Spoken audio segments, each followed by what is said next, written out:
Hello, true unbelievers. So, in this video, I am going to be doing my part two of the Book of Mormon, Ancient Scripture or 19th Century Text. And today we're going to be talking about the size of the golden plates. So, I am wearing my Testament shirt with my Native American um, art on it, I guess you could say, which is kind of fitting since we're going to be talking about another testament of Jesus Christ. And in the last video, we were talking about the New Testament and how much it rips off the New Testament. So I'm going to share my screen here. So, share. Come on now. So that is the title page. I am going to we were on this slide, 19th century post-Reformationist text. There is phrasing everywhere, long phrases that if you Google them, you will find them in 19th century writings. The theology of the Book of Mormon is very much a 19th century theology, and it reads like a 19th century understanding of the Hebrew Bible as an Old Testament. That is Richard Bushman, Rough Stone Rolling, credit to Missed in Sunday School. So, how big were the plates? Let's put this in present mode. Present full screen. Present. Okay, I wish it would hide these bubbles and whatnot. So there are other metal plates that have been found.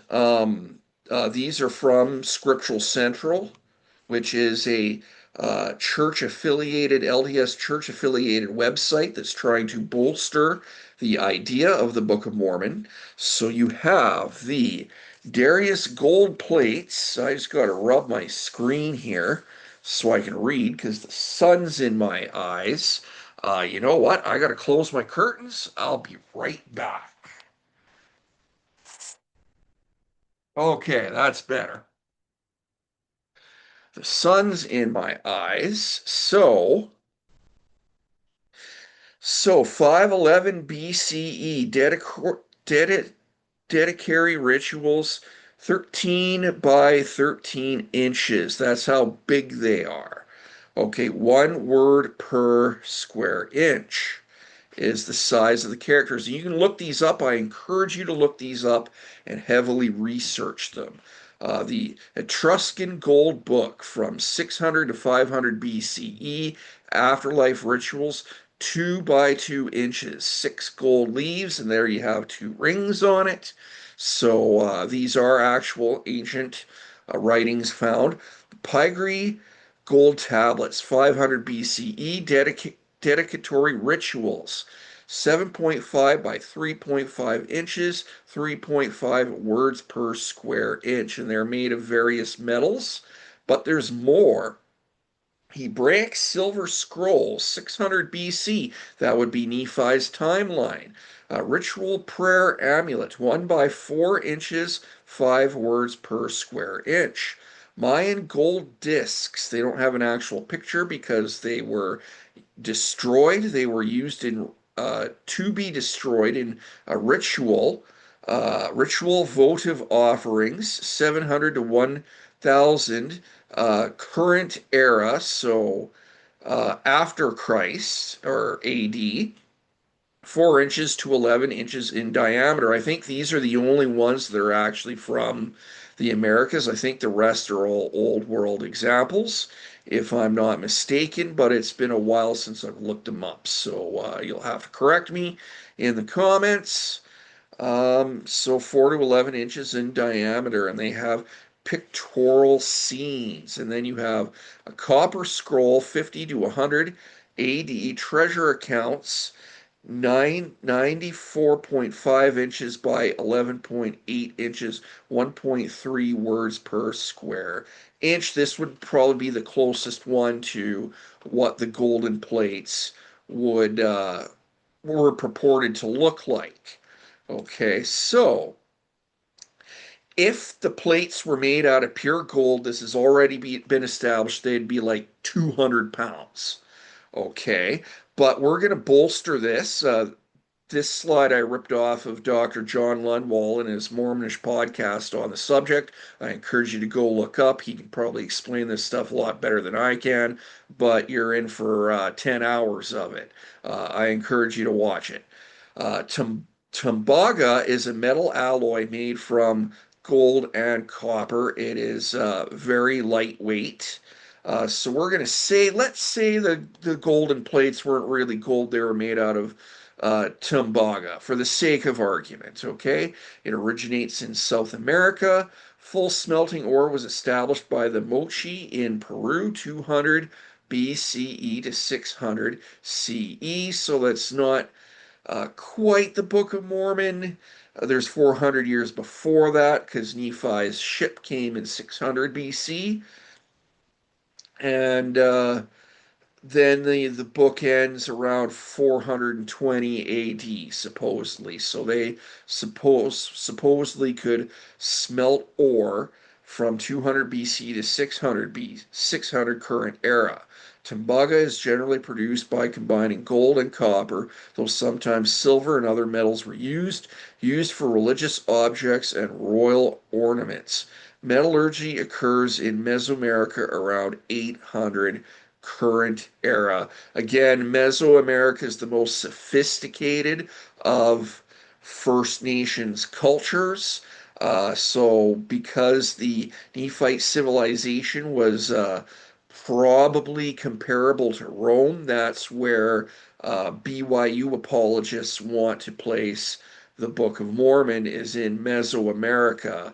Although you have different camps, you have a Heartland, South American and California model as well. Although many Latter-day Saints where I live still believe in the hemispheric model, which is from the North Pole all the way down to Argentina. That's what I was taught growing up, and most Latter-day Saints who have not looked into this, who are not from Greater Utah, probably believe in the South American model, or not, sorry, the hemispheric model. Okay, so uh, there is no metallurgy in Eastern North America. I do want to add they did mine copper. This is verified, but they usually just beat it or pounded it into various objects. As far as I've been told and I've been able to look up, they did not smelt, although there is a fringe theory that the Bronze Age could not have existed without copper from the New World. We can actually look that up, but if you look that up, that is a theory that's being discussed because there wasn't enough bronze in the Old World, so it must have been shipped over. This is evidence for, did the Phoenicians discover America? It is a fringe theory. It is not accepted by mainstream archaeologists and anthropologists. There's not enough proof for it, but it is being discussed. So I just want to throw that out there that North American, the mound builders did mine copper in the Michigan area. That is verified. Okay, but no smelting. How big were the plates? So, according to Joseph Smith, they were 6 by 8 inches. According to Oliver Cowdery, they were 7 by 6 inches. According to Martin Harris, they were 7 by 8 inches. According to David Whitmer, they were 7 by 8 inches. And according to Lucy Mack Smith, they were 6 by 8 inches. So you have varying accounts of how big these things actually were, length and width wise. Okay. Now, the plates were supposed to have, as you can see in the picture there, 3D shaped rings holding the pages together. And that is according to David Whitmer. Okay, and so this is realistically would be the size of the writing on the plates, 40 square inches per side, 80 square inches per plate. Okay, by taking these 6 times 8, this is the realistic size. Okay, the surface area. The depth of the plates. So they're 6 inches deep, according to Joseph Smith. Oliver Cowdery. They were 4 inches deep, according to Martin Harris, and they were 6 inches deep, according to Parley P. Pratt. Okay. Now, only 1/3 of the pages were used in the translation of the book. No, I don't have it with me. I should have grabbed a copy of the Book of Mormon because people think, oh, well, it would roughly be the same size. You know, a book that small can fit, that many words on it. So why not the golden plates? So we're going to go through it. Um, about half was sealed, according to David Whitmer. So only 1/3 of the plates were translated into the Book of Mormon, and the 2/3 were to be revealed at a later time and never have been, unless you go with Chris Nemelka and his sealed portion. The language structure is good, but I think he made it up. 2/3 were sealed, according to David Whitmer. According to D. Whitmer, that might be David Whitmer Sr. I'm not sure here. It's been a while since I watched this, probably about 6 months. About 2/3 were sealed, according to Orson Pratt. Okay, so this is the 1/3. Thickness of the plates.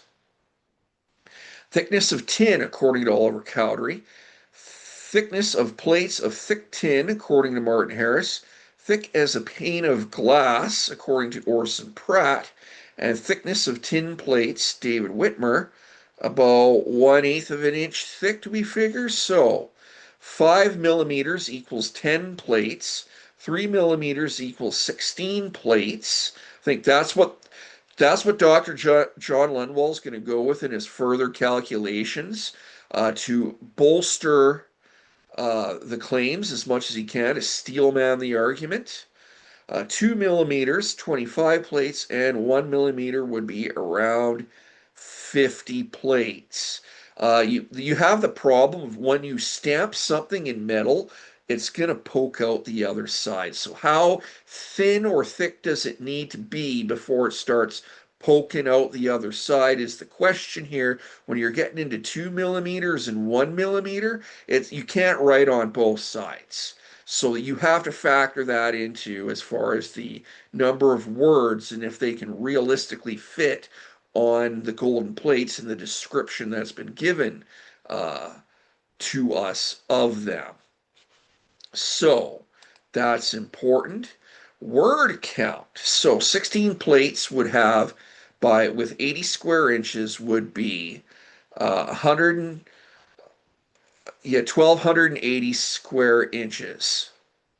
Okay,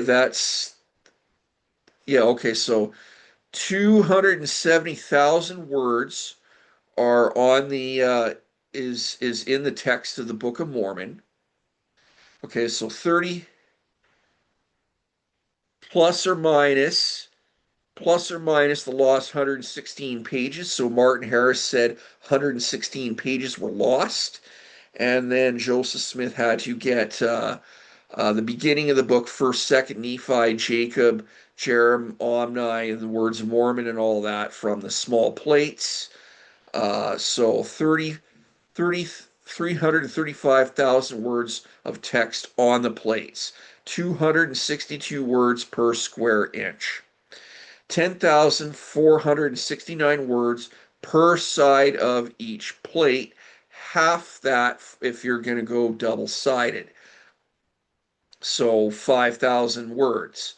Small plates of Nephi, 1st Nephi through Words of Mormon, 600 or 65,000 words, or 3.1 plates. Remarkably, the small plates contain the same word count as the lost manuscript, we assume.